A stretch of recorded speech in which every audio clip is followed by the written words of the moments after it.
Hey, my name's Ian Begley. You're watching the NBA Exchange with Dexter Henry.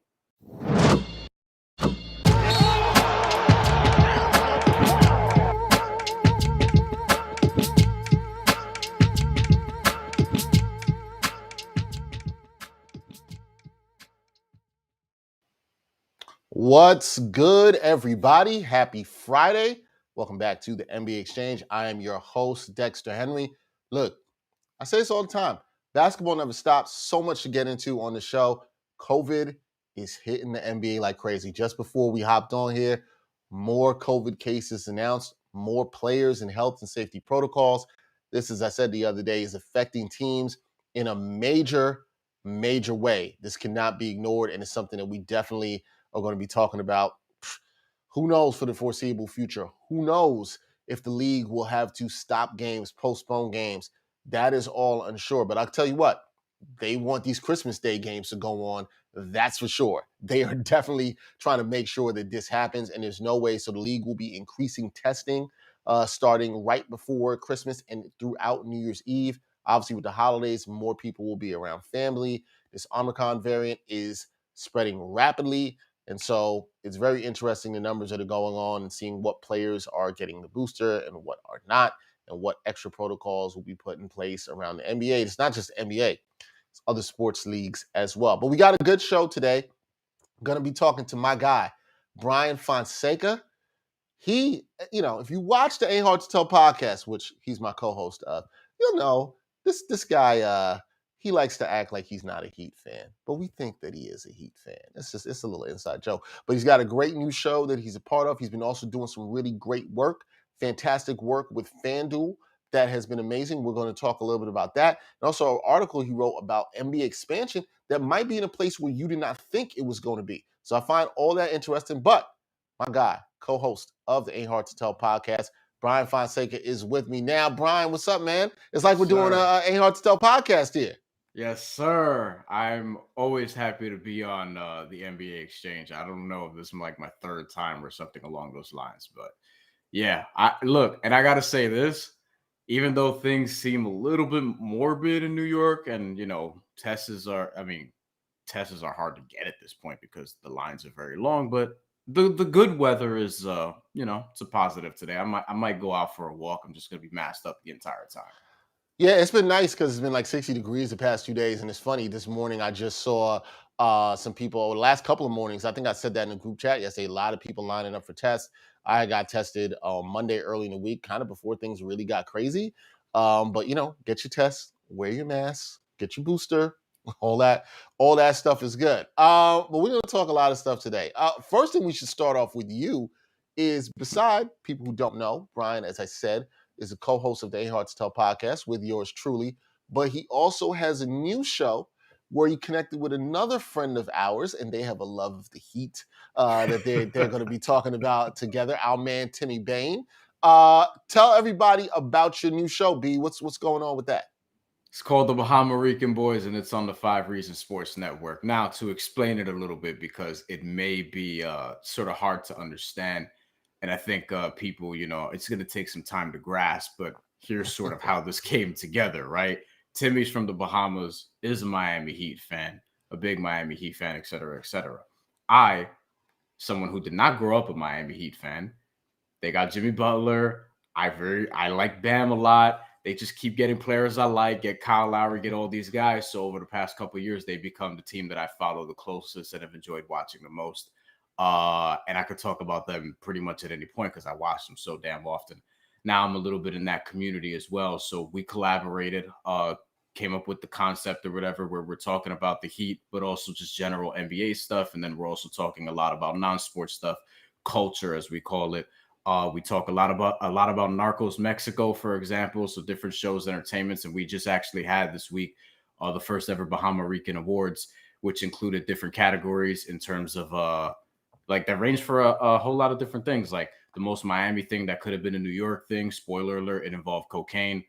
And things like the best Latino NBA moment and things of that nature. Best Bahamian rather, sporting moment of the year. And, the fight that I wish that we saw, which ended up being a NBA kerfuffle And you know that I'm the NBA kerfuffle guy. Whenever there's a fight, I'm Well, right there. You know what I'm saying? we also know you would not have had a show where you were not talking about violence. I think we knew that as well. We definitely knew that as well. Yo, like here's the thing. Like even with Fan Duel, you notice that I'm over there pitching. I'm like, yo, there's this boxing going on, this MMA thing going on. You know what I'm saying? And I give them a lot of props because not everybody's willing to allow people to tackle those routes. So I'm happy to be doing that there on top of all the other stuff. So yeah. Yeah, Bryan has been doing that as well. You can check out his work with Fan Duels, talking about some stuff around sports betting. We'll get into some stuff with NBA betting a little bit later in the show. But you said you're not a Heat fan. I don't believe you still, whatever. I mean, it's look, it's a team you follow closely. You embody the hashtag Heat culture. That's what you're about. You're about the hashtag Heat culture. I'm not quite Ryan Cortez. But I'll tell you this. Like, I mean, look, every fan base has their nut jobs. I will say that I do enjoy the fan base though more than I have of some other fan bases that I've interacted with in my past, so far at least. All right, so you're enjoying enjoying the Heat fan base. Hopefully, they are enjoying you as well. We'll see about that if they are enjoying you. But it's hashtag Heat culture. It's Heat season. We're going to talk some Heat basketball here. The Miami Heat, they're off to a 17-12 start. B. Do you feel like this is sort of where they should be? There's some other stuff we'll talk about later that has affected the team. But do you feel like this 17-12 start that we've seen for the Miami Heat that has them fifth in the Eastern Conference, is this about where you thought they would be at this point of the season? So a couple different things, right? If they were fully healthy, I would say that this is a little bit back. Like you would want them to be instead through the 29 game stretch, you would want them to be like 20-9 or something along those lines, or at least 19-10. But they haven't been fully healthy. A lot of people haven't been fully healthy, but they have missed, Jimmy Butler for a decent portion of the year. And now Bam Adebayo, obviously with the thumb injury, he's going to be out for several weeks. And I don't know, we may not see him again until like late January or something along those lines. If I'm guessing, I'm not reporting that, but that's more of an educated guess. And then Tyler Herro missed last game and they ended up still beating the Philadelphia 76ers, who were mostly healthy in Philadelphia off the backs of these role players. So I think that their 17-12 start should be encouraging. Something that Greg Sylvander has said of 5 Reasons Sports, and I agree with. They just need to really tread 500 ball without their guys until their guys get back. Because here's the other thing. Their schedule is very road heavy in the beginning. Like most of their games have been on the road so far this season. And they're going to have a lot of home games on the back half of their schedule, particularly February, March, April. And around that time, you would expect them to be healthy. You would expect Bam to be back, obviously. You would expect, them to have all their guys, knock on wood that nobody else gets hurt, obviously, between now and then. But you expect to have Victor Oladipo potentially by that time. You don't know what's going to happen with the buyout market and trades and things of that nature, because when it comes to the buyout market, the Heat are a team that when they're good, they're going to do well. And people want to go there, right? So I think that you should be encouraged by the 17-12 start. And then one more point I want to make on that front is that generally when we've seen in the last few years, I don't know if this has always been the case. I would have to think about it a little more in a historical context, but a lot of NBA teams seem very bunched up out the gate. And there is not maybe but 1 or 2 teams that really get off to a great start.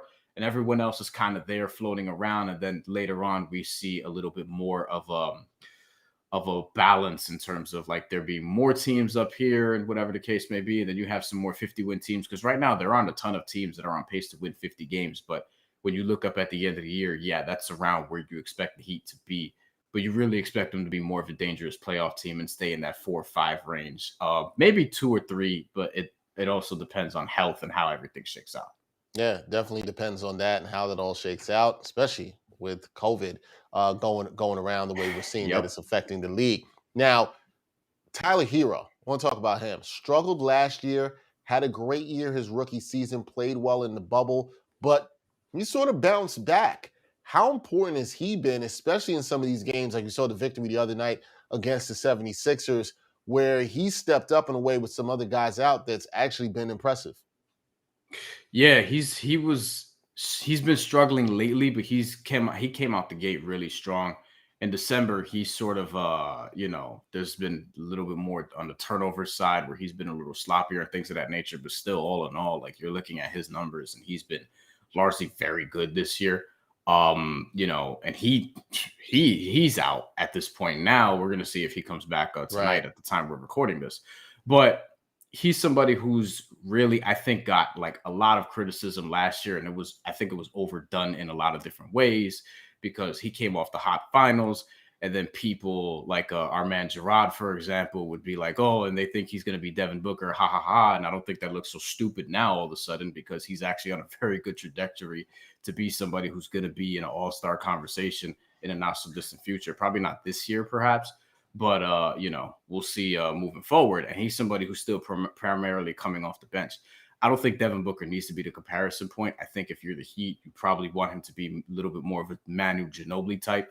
Now, I don't think that he's that kind of a passer necessarily, but I think that in terms of productivity, I think in terms of impact, you want something like that because as far as their organization goes, he does fit better coming off the bench than he does as a starter because he comes in and he could just change the game. If he's on, if his shot is working, if he's able to create, be a 3-level scorer, get to the mid-range area. That's one of my critiques of him is that I wish that he would get like deeper inside more, and actually get to the free throw line more often because he's a very good free throw shooter. He doesn't get there very often for his career. He's under 3 free throw attempts per game, I'm pretty sure.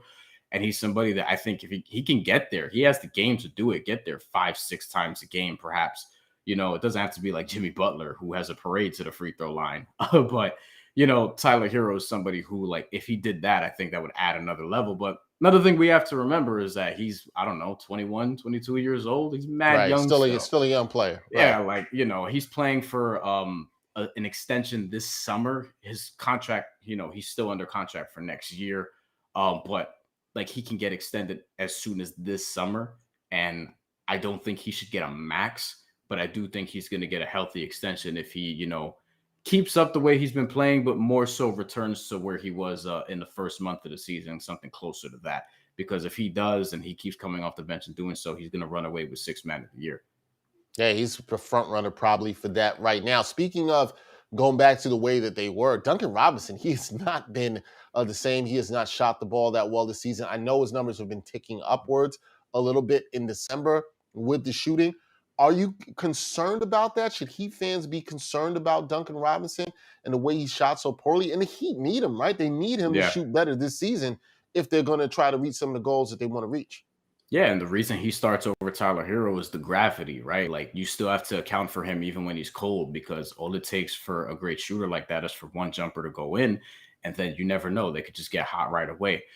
For me personally, I think you remember this, but when we talked about it, I was not somebody who, like, I understood the extension, obviously, because he's so critical to their team, but I'm not someone who likes to extend and overpay guys who are generally one-dimensional. So for me, it's like you need, and he's done some of this, like driving a little bit more, passing a little bit more, trying on defense, though he still kind of fouls a lot at times. But like, I think that he's somebody where, like, if he can do certain things in different ways, maybe he could, actually prove to be, a little bit more well-rounded than we've given him credit for. Just for me, I generally like the Joe Harrises and him and Bertans over in Washington, like extending one-dimensional shooters or shooting specialists. Like, it's a dangerous game, to kind of quote Stu Katz there. And he's somebody who got 5 years and 80 million, I think Duncan Robinson is on. So, or 90 something. I think it was 90. I believe it was 90 million. Yeah. Yeah. So you're talking about 18 million a year on average. And yeah, I mean, look, the other sort of elephant in the room, I would be curious to see what Jamal Murphy thinks about this. But like, I love when guys are able to develop. Jimmy Butler is somebody who's like the ultimate outlier because he's somebody who did not even play AAU basketball, played at a JUCO, then wound up in Marquette, then became a first-round pick, then became most improved player, and now he's somebody who's probably going to be in the Hall of Fame one day. But like, Duncan Robinson was a Division III player who then became a role player at Michigan, who then the Heat developed into becoming this three-point assassin. And it's like, it was fair to question even at the time, and they weren't going to trade him, obviously, but it was fair to question even at the time, like, all right, how much better is this going to get, right? Like, is this sort of the ceiling? And if that would be and if he's even going to reach that consistently, which he's not this year. So I would like to see, sort of a little bit more well-roundedness. But look, at the end of the day, they need the shots to fall. Otherwise, they're going to figure out another creative way to move off that contract, because even when you think that the contracts are movable in this league, and especially with the Heat, they just figure out a way to do it. So they'll figure out somebody to take him, but he's got to shoot better. He's definitely got to shoot better as this season goes forward. All right, well, with that, December 15th just passed, started trade season. Talked with Gerard Hector about this the other day. He expects it to be active. Our friend Michael Scotto said the same thing for me. Michael Scotto of Hoopsite. He expects this to be a very active trade season. Do you think the Heat will be one of those teams that will be getting involved, looking to upgrade the roster in whatever way they can this coming trade season? It's going to be tough, because when you look at the contracts, this is this is an NBA issue, but it's also kind of an American issue where they're cutting off the middle class. And it's kind of like you're poor, you're rich. When you look at NBA contractual books, you see a lot of $30 million guys, and you see a lot of $5 million and lower guys, $2 million guys. You don't see a ton of guys in that $10 to $15 million range. So it's going to be hard for some deals to come together. I still think that teams are going to figure it out. There's just, the volume of it. I just wonder like how it's going to be and how many 3-team deals we're going to have to see as a result. As it relates to Miami, there's not a lot of middle class there. You know what I mean? Like, and there's not a lot of like pieces that they can trade at the moment.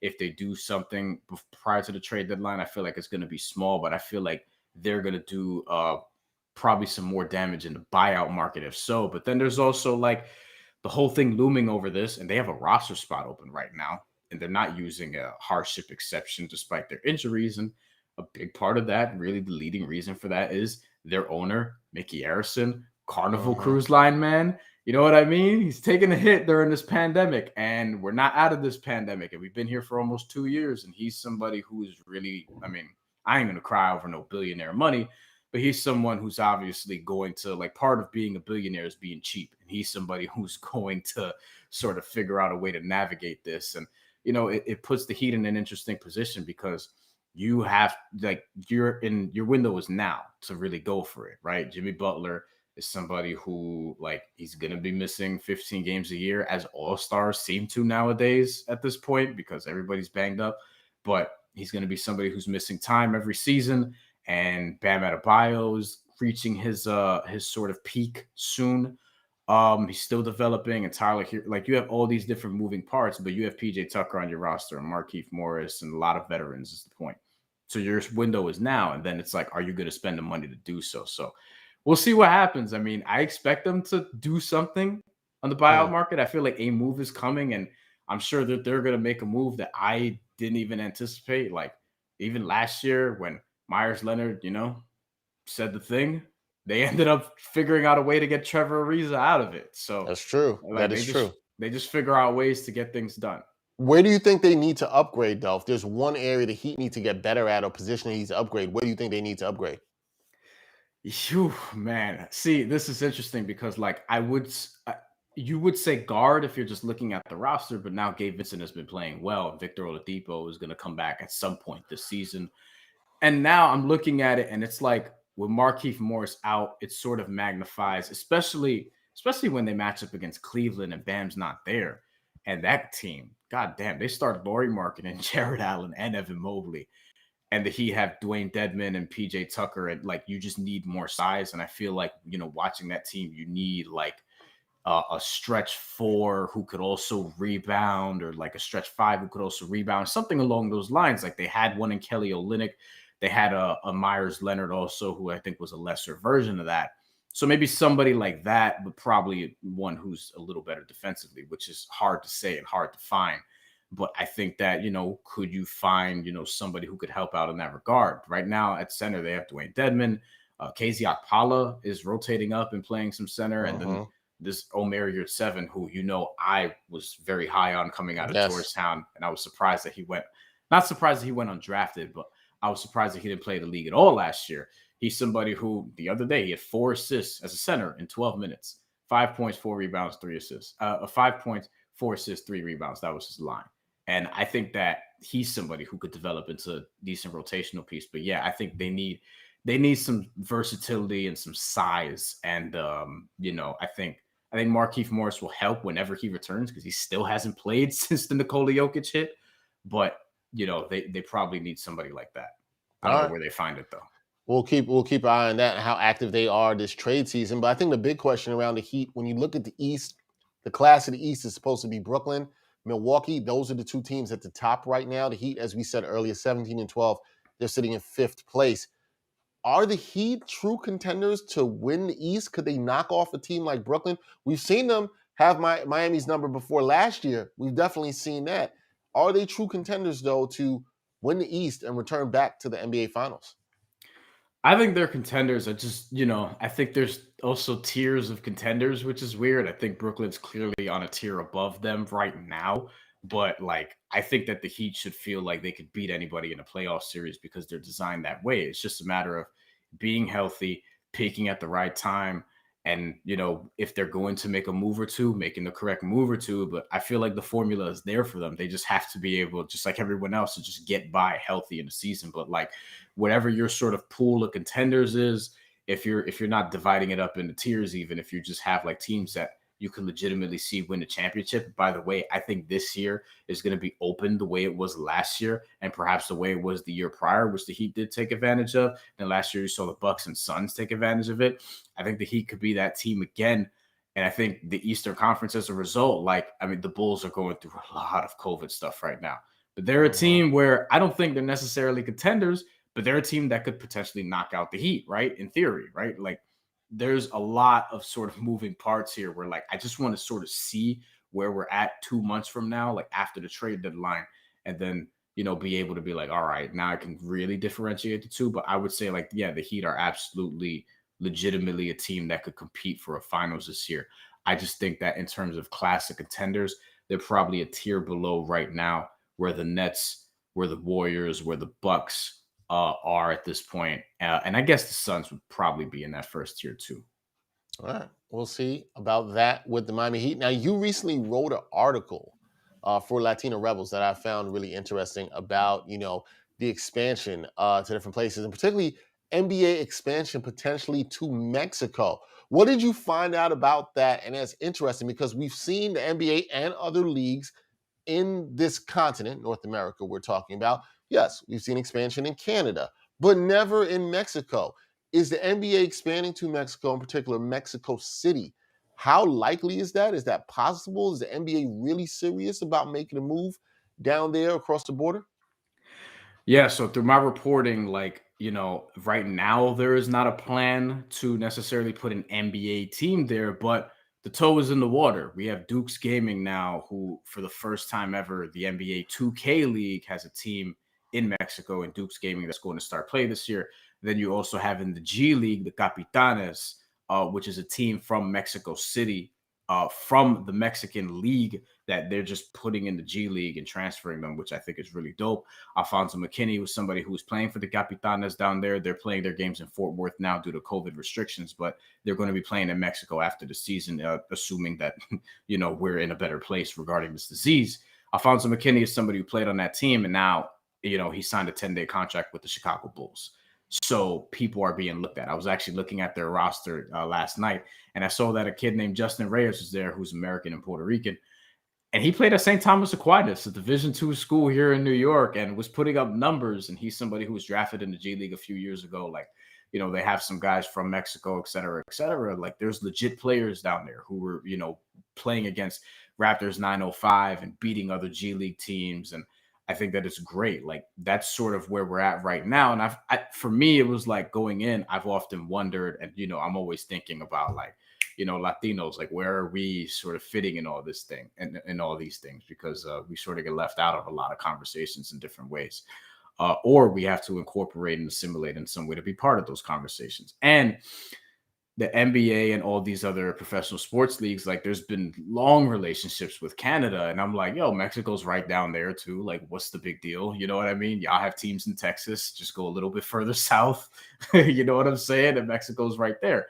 And you've seen like the NFL International Series over the last several years. Now, there wasn't a game in Mexico this year or the year before due to COVID restrictions, but they had games in Mexico City from, I think, 2016 to 2019. And that's something that I think is going to be continued at some point. The NBA has gone to Mexico a bunch of different times, double-digit amount of times in their history. The first ever game, regular season NBA game in Mexico was in December of 1997. The piece that I published was actually published on the 24-year anniversary. I believe that game was between the Houston Rockets with Charles Barkley there and the Dallas Mavericks. And that was a regular season game there. And then they've gone to Mexico like several different times since. There's a couple Spurs games. I remember first year I was covering the Nets in 2016. They went down there for two games. Mexico. Yep. One against Oklahoma City, one against Miami. And then with the 2K League, like, you know, Brandon Donahue, who I thought was great, he told me like they want to eventually open up a Latin American like little division, right? So it wouldn't be just Mexico, it would be different other countries or whatever, because through their studies, they found that a lot of kids are playing video games out there, especially in Mexico. And in Mexico, a lot of sports video games are being played out there. So they want to come try to find some of these kids and give them an opportunity, boys and girls, to join the league if they're good enough, right? And I think that that's a great thing too. Before them, one of the last events I covered before COVID got here and just really, you know, rearranged everything was a 2K League draft. And in the 2K League draft, they introduced the Gen G Tigers, which is a team based in Shanghai. I think now they're like, you know, playing out of Knoxville, but they're a team that's from Shanghai in China. And, you know, they want to expand to Asia and have a Latin American division. And, you know, these are things all further down the line, but it gives you the idea of how these things are looking out. And as far as Mexico and the G League goes, like, there's not an immediate plan right now to like add, you know, a team from Puerto Rico or something like that, which, you know, I did ask about. Of course you did. You know, like I did ask about. I'm like, yo, can we get a San Juan? You know what I'm saying? Yes. Can we get a San Juan team? Can we make that happen? Can we make that happen? Yeah. But there are no immediate plans right now. But I think that this is something that's going to sort of open that up, right? And I think that, you know, me personally, 2K. If you're listening, anybody who has a connected 2K, like, I want to be able to relocate my team to Mexico or Puerto Rico, not just, you know, certain cities in America and certain cities in Canada. So open up the relocation thing. This way, when I do expansion in 2K, I can make a team in Mexico City. I can make a team in San Juan and do some of these other things. It's kind of crazy it hasn't happened yet, but it takes conversations like these, reporting like you did, and the fact that they're even using stuff like the 2K League, which is a great way to expand the game internationally right here on this continent, just south of the border. That could happen. We will see if that happens. So the good reporting by you there. It's going to be interesting as we try to get more, especially more Latino players or players from Latin America involved in the league. And I think you will see that. We've been finding talent from other parts of the world. Why not Latin America? It's right here, Exactly. for no doubt. All right, before I get you up out of here, you do some work for Fan Duel, so you talk a lot about the betting angle of things. So, you know, we always like to look at future bets in the NBA. What's going on? What's some good values? What are some good future bets? People are always looking at things, Bryan, you know, with awards, right? Especially this time. We talked about Tyler Herro earlier for Sixth Man of the Year. People might be looking at Most Improved Player, MVP, all that kind of stuff. In terms of future bets, what are you looking at where you see really good value for people that think there's an award they should jump on now or a future bet they should look at right now to do? What are some things that you're looking at? You know, when you mention that too, the first thing I think about is sort of going back to our Heat conversation, and not just them in particular, but there are a bunch of teams in sort of that maybe 4 to 6 range, or, you know, in that middle of the road range in the NBA that I feel like they're a move away or good health away or a run away from really getting into that upper echelon of their conference that I think are worth looking at in terms of future bets and winning their conference and potentially winning the title, right? Like, I think the Heat are sort of one of them. I think that, look, if I was high on what Luka could do impact wise in Dallas, and while I'm encouraged by Porzingis, and, you know, he's obviously, you know, dealt with and is going to deal with injury stuff, I like what they've been able to figure out there. I feel like if Dallas made one right move, maybe they're a team that we could be talking about, like, because the Western Conference, neither conference really has anyone who's unbeatable and that really strikes fear in me. if I'm a quote unquote fringe contender. If I'm Dallas, I feel like I'm right there. I just need, a good run, like a good couple weeks, go 8-2.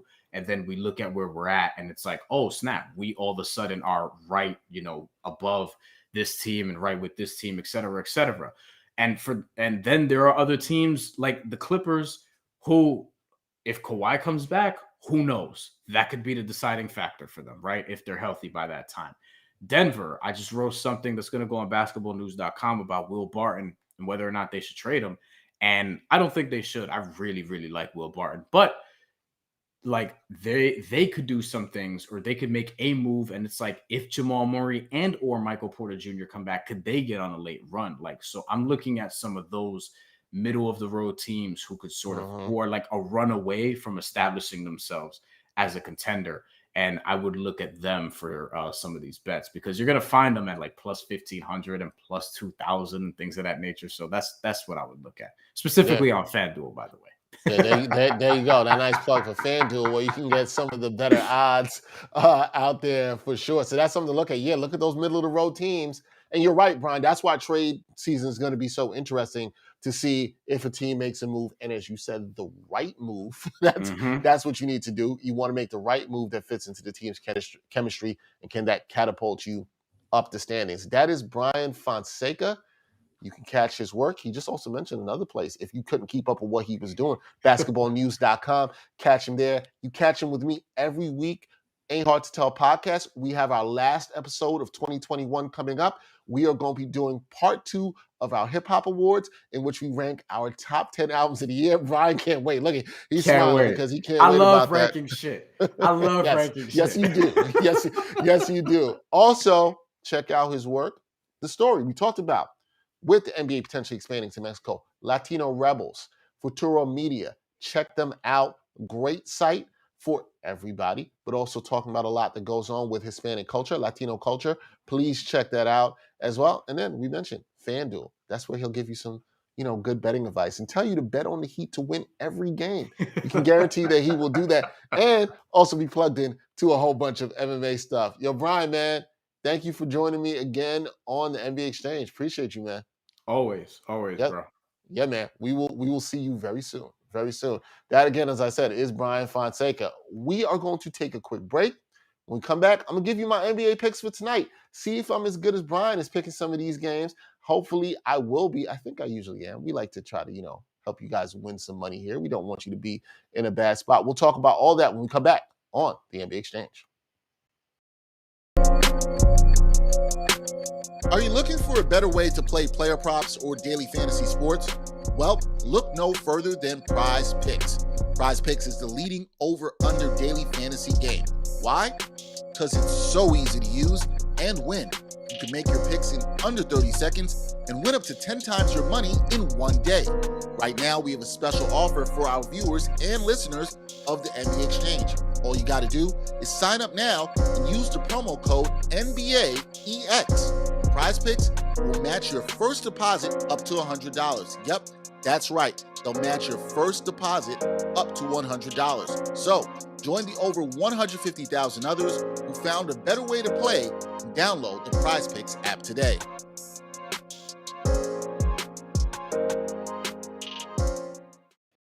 Some are always looking for more sports content, and among the glut of sports media, some are looking for sports content that dives a bit deeper and doesn't just stick to sports.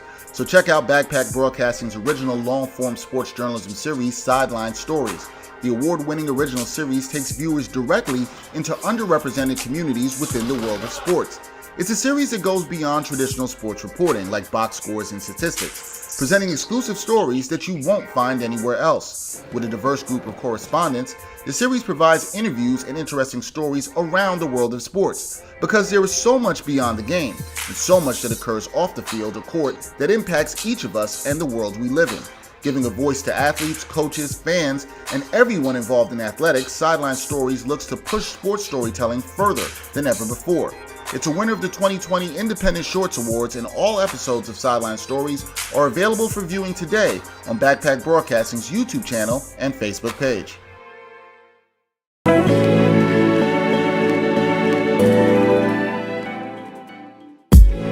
The Sports Walk is back. Watch season 4 of Backpack Broadcasting's original award-winning web series that brings you the opinions of real sports fans in these streets, literally in these streets. The first 3 seasons and current season with new episodes every Monday are available now on the Backpack Broadcasting YouTube channel. Check out the 2017 NYC WebFest official selection and see what other sports fans have to say on the hottest issues in sports today. It's easy, y'all. Just take the Sports Walk.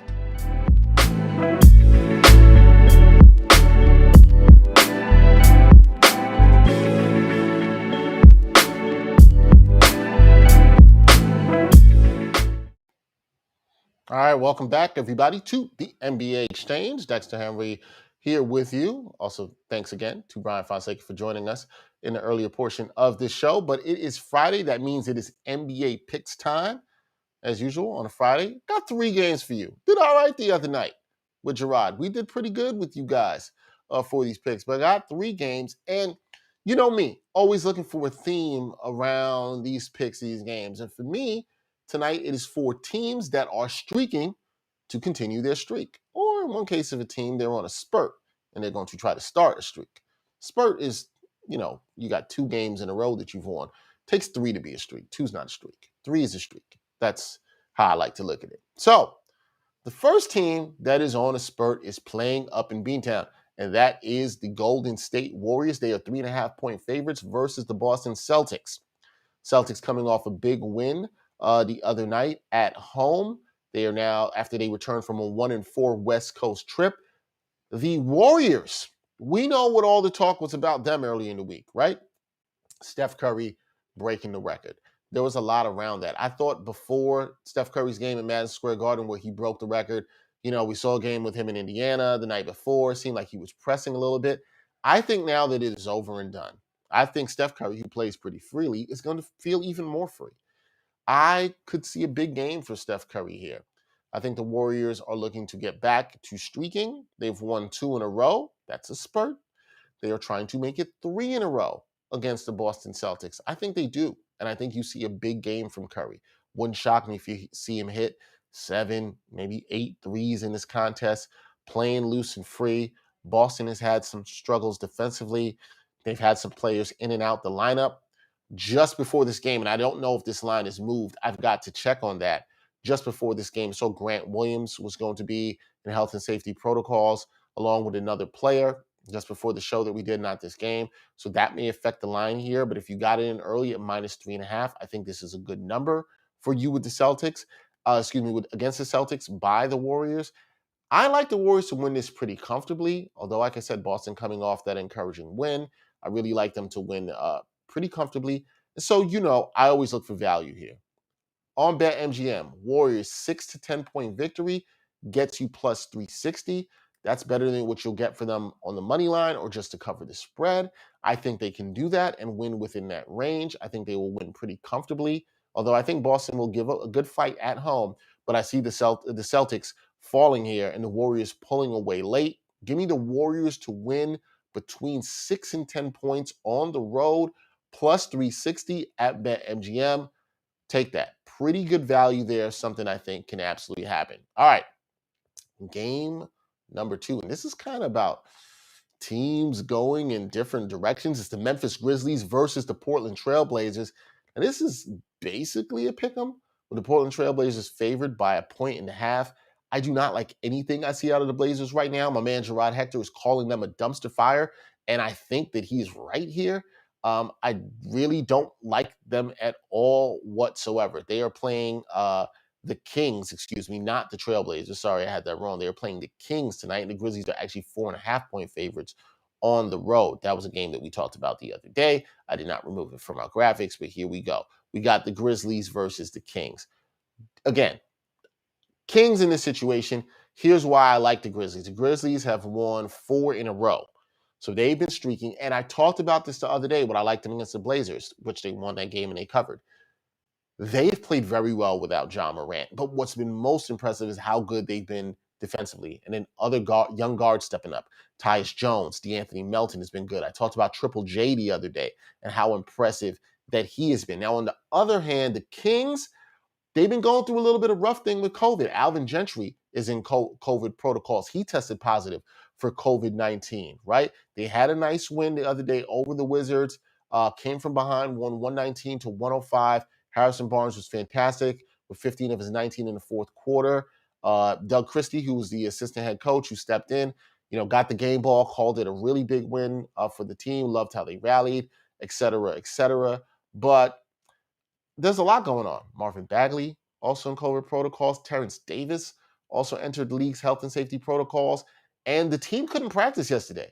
They shut down practice. They couldn't practice yesterday.